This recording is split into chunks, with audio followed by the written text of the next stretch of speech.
नमस्कार दोस्तों, ज्ञान चैनल में आपका स्वागत है। आज हम विषय पे बात करेंगे वो है मास मीडिया एंड ट्रांसलेशन। यानी कि मास मीडिया के अंदर ट्रांसलेशन का क्या-क्या इम्पोर्टेंस है और कहाँ-कहाँ इसका इस्तेमाल होता है। इसमें हम कंप्यूटर असिस्टेड ट्रांसलेशन के बारे में बात करेंगे, audio visual translation, movie dubbing, advertisement, इसके अलावा ट्रांसलेशन और सबटाइटलिंग क्या है, एडाप्टेशन क्या है ट्रांसलेशन में, इसके अलावा फ़िल्म एडाप्टेशन और कॉपीराइट इश्यूज़ के बारे में बात करेंगे और साथ-साथ जो है ट्रांसलेटिंग जो टीवी शो जो ट्रांसलेट करते हैं इसके क्या-क्या चैलेंजेज़ हैं, तो इनके ऊपर बात करेंगे। तो चलिए शुरू करते हैं। सबसे पहले मास मीडिया में ट्रांसलेशन कहाँ-कहाँ इस्तेमाल होता है। तो मास मीडिया जैसे आपको पता है कि जितनी भी मीडिया जो टेक्नोलॉजीज़ यूज़ होती हैं, हर तरह से जिस-जिस तरीके से बहुत सारे तरीके हैं, जैसे प्रिंट मीडिया हो गया, उसके बाद आप बात करते हैं इंटरनेट मीडिया, ब्रॉडकास्ट मीडिया, तो ये सब जितने भी मीडिया हैं, उनके अंदर सब जगह पे अ, ट्रांसलेशन का इस्तेमाल कहीं न कहीं, किसी न किसी तौर पे आजकल हो रहा है।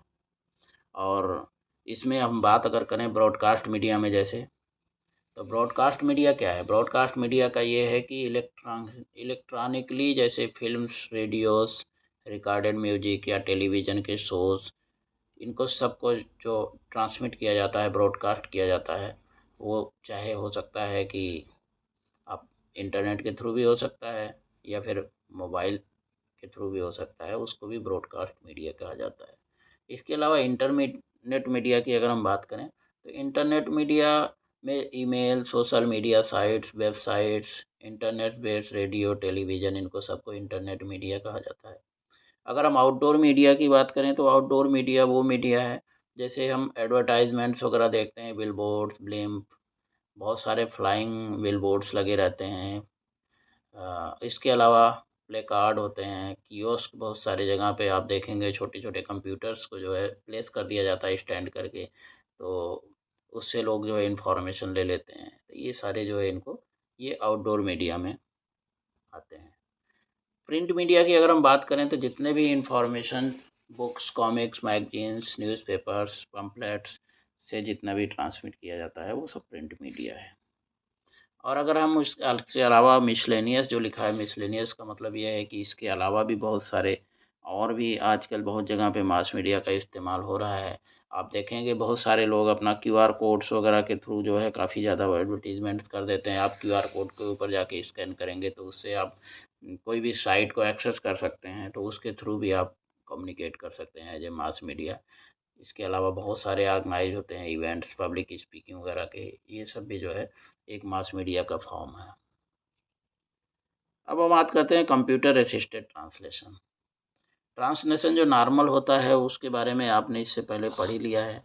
जो कंप्यूटर असिस्टेड ट्रांसलेशन होते हैं, इसका मतलब ये है कि इस जैसे मशीन असिस्टेड ट्रांसलेशन इसको बोला जा सकता है, या मेटी, कि इसके अंदर आपका ह्यूमन एडेड जो ट्रांसलेशन होता ही है, और इसके साथ जो है सॉफ्टवेयर का इस्तेमाल करके कंप्यूटर के द्वारा और वो ट्रांसलेशन प्रोसेस को किया जाता है। ट्रांसलेशन इसमें ह्यूमन के द्वारा क्रिएट ज़रूर किया जाता है, लेकिन इसके बहुत सारे जो प्रोसेस इसके अंदर फैसिलिटेट किया जाता है थ्रू सॉफ्टवेयर। इससे क्या होता है कि आपकी स्पीड बढ़ जाती है, आप ज़्यादा क्वांटिटी में ट्रांसलेशन जल्दी से जल्दी कर सकते हैं। तो इसलिए आपका अगर आप देखें, तो मशीन का जो इस्तेमाल होता है ट्रांसलेशन में, उसका यही फ़ायदा होता है सबसे ज़्यादा। कंप्यूटर एडेड ट्रांसलेशन जो कंप्यूटर असिस्टेड ट्रांसलेशन होता है, इसमें बहुत सारे जो है टूल्स होते हैं, ट्रांसलेशन मेमोरी टूल्स होते हैं, जो कि डेटाबेस को रखते हैं और टेक्स्ट सेगमेंट को बहुत सारे सोर्स लैंग्वेज के ट्रांसलेशन और साथ-साथ टारगेट लैंग्वेज के जितने भी जो है डेटाबेसेस होते हैं, वो मेमोरी के अंदर रखते हैं। जब आप किसी भी सोर्स लैंग्वेज को आप उसको जब टाइप करेंगे, तो वो ट्रांसलेट होकर के ऑटोमेटिक आपके टारगेट लैंग्वेज में आ जाता है। तो इस तरह से मेमोरी का काफ़ी इस्तेमाल होता है। इसके अलावा स्पेल चेकर्स इसके अंदर होते हैं। स्पेल चेकर्स का काम होते हैं कि वर्ड प्रोसेसिंग जो सॉफ्टवेयर होते हैं, ये जो है अ, एज ऐड ऑन प्रोग्राम्स की तरह से उसके अंदर अवेलेबल होते हैं। इसके अलावा ग्रामर चेकर्स होते हैं। ये वर्ड प्रोसेसिंग सॉफ्टवेयर के अंदर जो है बिल्ट होते हैं, या फिर ये ऐड ऑन प्रोग्राम की तरह रहते हैं। टर्मिनोलॉजी मैनेजर्स होते हैं जो कि ट्रांसलेटर्स को अलाउ करते हैं कि अपनी ओन जो है टर्मिनोलॉजी को मैनेज करें या एक्सेस कर पाएँ।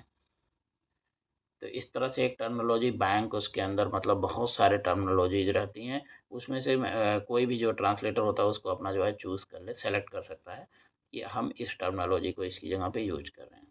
इसमें बहुत सारे टेबल्स क्रिएट होते हैं, बहुत सारे वर्ड प्रोसेसिंग सॉफ्टवेयर, एक स्प्रेडशीट की तरह से, और फाइल मेकर प्रो है जैसे प्रोग्राम, तो इस तरह से बहुत सारे जो है उसमें अवेलेबल होते हैं।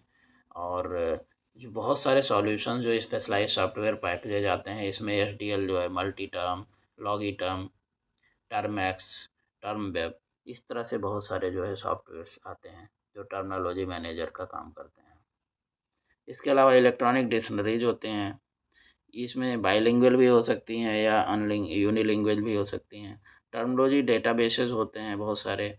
फुल टेक्स्ट सर्च टूल्स होते हैं जिससे कि आप सर्च कर सकते हैं, या ए इंडेक्सिंग का भी काम करते हैं। इसके अलावा कनकोड आंसर होते हैं। आप जैसे किसी भी वर्ड को, एक एक्सप्रेशन को, किसी को अगर किसी एक पार्टिकुलर कॉन्टेक्स्ट में लेना चाहते हैं, तो बाईलिंगुअल या मोनोलिंगुअल या मल्टीलिंगुअल कॉर्पस में, तो उसके लिए आप कॉनकॉर्डर आंसर का यूज करते हैं। बिट टेक्स्ट अलाइनर्स होते हैं, ये जो है टेक्स्ट को अलाइन कर देते हैं। इसके अलावा प्रोजेक्ट मैनेजमेंट सॉफ्टवेयर होते हैं जो कॉम्प्लेक्स ट्रांसलेशन जो प्रोजेक्ट्स होते हैं उनको मैनेज करने के लिए काफ़ी हेल्पफुल होते हैं। तो इस तरह से ये जितने भी कंप्यूटर असिस्टेड जो जितने भी ट्रांसलेशन के टूल्स होते हैं, ये अगर हम इनको एक समझने की कोशिश करें तो ज़्यादा से ज़्यादा टूल्स के अंदर वो ट्रांसलेट करने की एबिलिटी होती है, बहुत सारे जो है फाइल फॉर्मेट्स को करने की। इसके अलावा ट्रांसलेशन मेमोरी इनके अंदर होता है, और बहुत सारे तरह से यूटिलिटीज़ बहुत तरीके की होती हैं जो कि उनको सबको एक इंटीग्रेट करके और अच्छी तरह से जो है ये काम करते हैं। अभी हम बात करेंगे ऑडियो विजुअल ट्रांसलेशन, जिसके अंदर मूवी डबिंग और एडवर्टीजमेंट्स के बारे में बात करेंगे। तो ऑडियो विजुअल ट्रांसलेशन की अगर हम बात करें तो ये टर्म, इसका मतलब ये है कि आप किसी कोई ट्रांसलेशन करते हैं तो एक लैंग्वेज से दूसरे लैंग्वेज में जो वर्बल कंपोनेंट्स होते हैं उनको आप जो ट्रांसलेट करते हैं, कहने का मतलब कि जो आप खाली जो बोल रहे हैं, ऑडियो लैंग्वेज को खाली जो है ऑडियो जो ट्रांसलेट करते हैं वो ट्रांसलेट किया जाता है, और उसके बाद इन सब चीज़ों को इस्तेमाल किया जाता है किसके अंदर, फीचर फिल्म्स के अंदर, टेलीविज़न प्रोग्राम्स के अंदर, theatrical plays, music, opera, web pages, और बहुत सारे वीडियो गेम्स में। तो जो विजुअल है उसके साथ उस ऑडियो, उसके ऊपर जो ऑडियो है उसको इसमें कन्वर्ट करने का जो काम किया जाता है, इसको ऑडियो विजुअल ट्रांसलेशन किया कहते हैं। और ये बहुत ही ज़्यादा इस्तेमाल में है आज के समय में।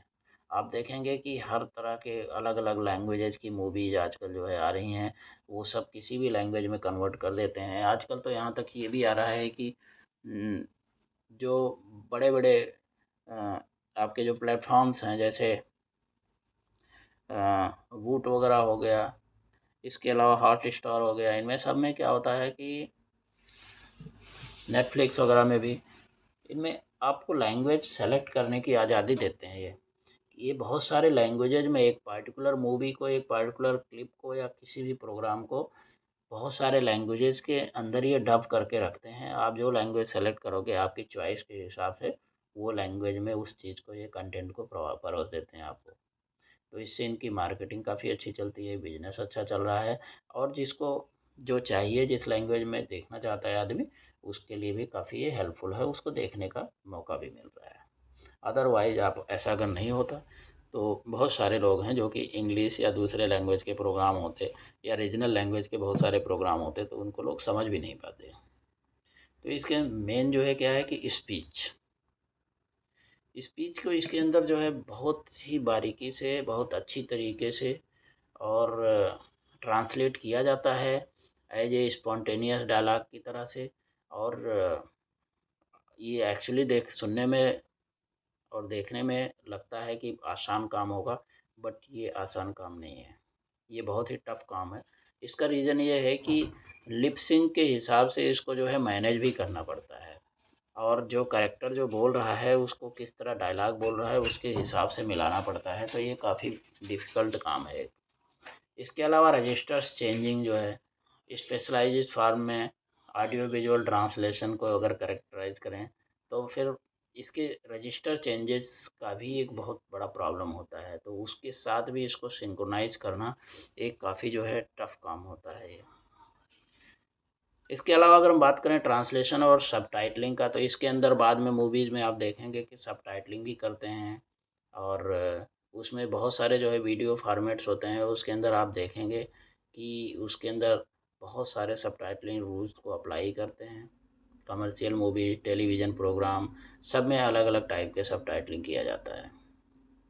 इसमें आपको ये समझना बहुत ज़रूरी है कि सबटाइटलिंग क्लोज कैप्शनिंग से थोड़ा सा अलग होता है। क्लोज कैप्शनिंग में आप देखेंगे कि आप एक कॉर्नर में, जिस वीडियो के अंदर आप देखेंगे उसके अंदर कॉर्नर में जो है उसका क्लोज कैप्शनिंग आता है। जिस लोगों को, वो उनके लिए होता है जो डीफ लोग होते हैं, बहरे लोग होते हैं जो सुन नहीं सकते हैं, उनके लिए वो ऑडियो, क्योंकि जो ऑडिबल चीज़ें हैं, आवाज़ को सुनाई नहीं पड़ रही है, तो इसलिए वो जनरली जो है क्लोज कैप्शनिंग दिया जाता है। और क्लोज कैप्शनिंग और सबटाइटलिंग के अंदर फ़र्क होता है। सबटाइटलिंग में आप देखेंगे पूरा का पूरा लाइन से पूरा टेक्स्ट कंप्लीट जो है डिस्प्ले होता है, और बॉटम ऑफ स्क्रीन में जनरली।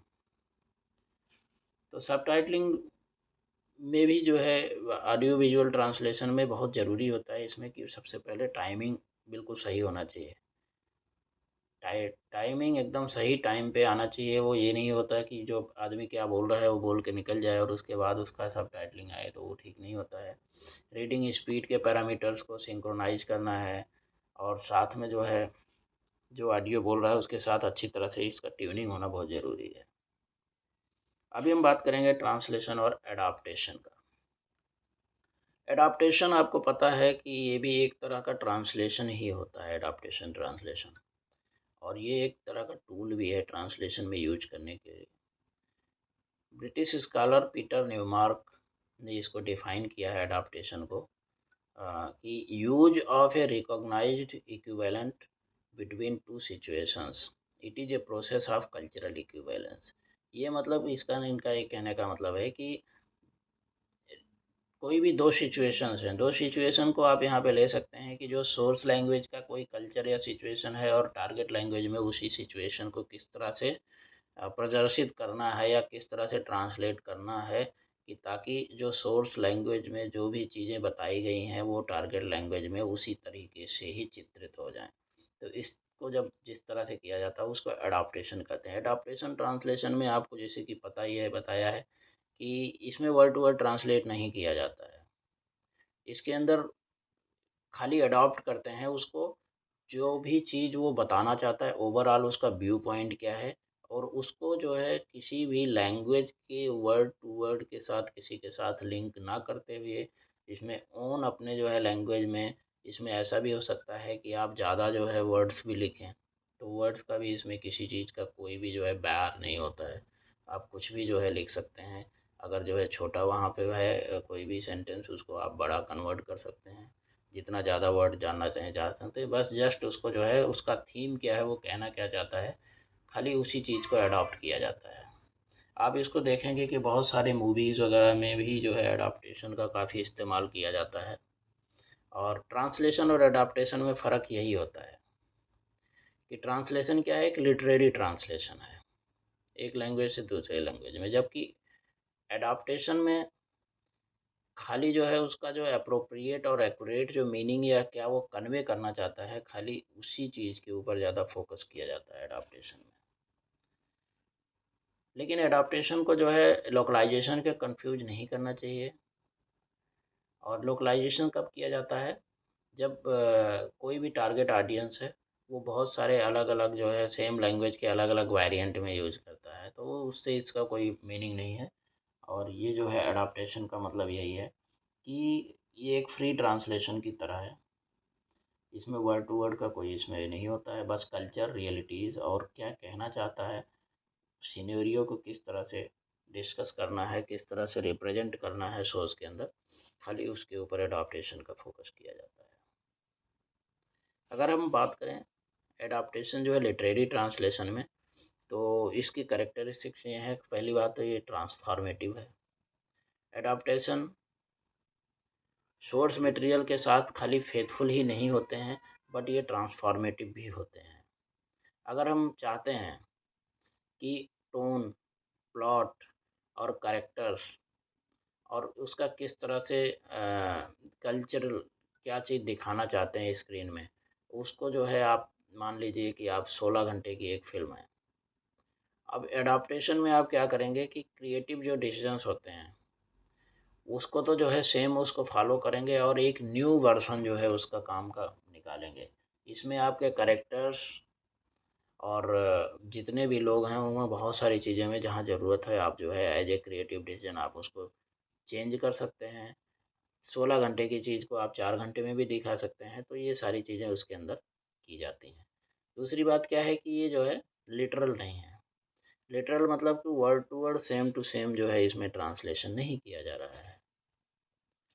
अभी हम बात करेंगे फ़िल्म एडॉप्टेशन के चैलेंजेस क्या-क्या हैं। तो सबसे पहली बात है लेंथ की बात।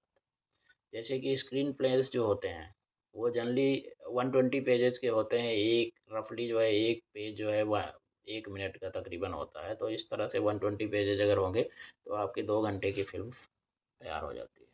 लेकिन आप जिस जो सोर्स बुक है, अगर जैसे मान लो किसी बुक से किसी नॉवेल के ऊपर कोई मूवी बनाई जा रही है, तो वो जो नॉवेल होगा वो जो है 200 पेज का तो होगा नहीं, 120 पेज का तो होगा नहीं, वो जो है और ज़्यादा होगा, 300-400 पेजेस का नॉवेल होगा। तो उसको उतने के अंदर आपको करना है, तो एडॉप्टेशन में इसमें वही किया जाता है कि उसको नंबर आप पहली बात तो उसको कन्वर्ट करना पड़ता है कम पेजेज में। फिर उसके बाद उसको जो है कन्वर्ट करने के बाद फिर उसको अ, एक मूवी की तरह से बनाया जाता है। तो इसलिए एडॉप्टेशन में ये लेंथ का इशू होता है। लेंथ को कहीं पे कम ज़्यादा करना पड़ रहा है, कहीं कम करते हैं तो कहीं ज़्यादा भी करना पड़ता है। इसके अलावा वॉइस का, जो नॉवेल्स होते हैं वो क्या फर्स्ट पर्सन में जनरली लिखे होते हैं, लेकिन अब जब एडॉप्टेशन आप जो कोई मूवी बनाएंगे उसके अंदर जो डायलॉग्स होंगे उसको दूसरी तरीके से और अलग तरीके से उसको पिक्चराइज जो करने की ज़रूरत होती है, तो फिर जो वॉइस जो है वो भी उसमें भी काफ़ी चेंजेज हो जाते हैं। इसके अलावा लॉन्ग थिंकिंग, इसेंशियल जो प्लॉट इन्फॉर्मेशन है, तो वो कैरेक्टर के थॉट और उसका इंटरनल वर्ड एक सिचुएशन को क्रिएट करने की ज़रूरत होती है। तो उन सब चीज़ों के करने से उसमें भी काफ़ी चीज़ें इसका भी फ़र्क पड़ता है।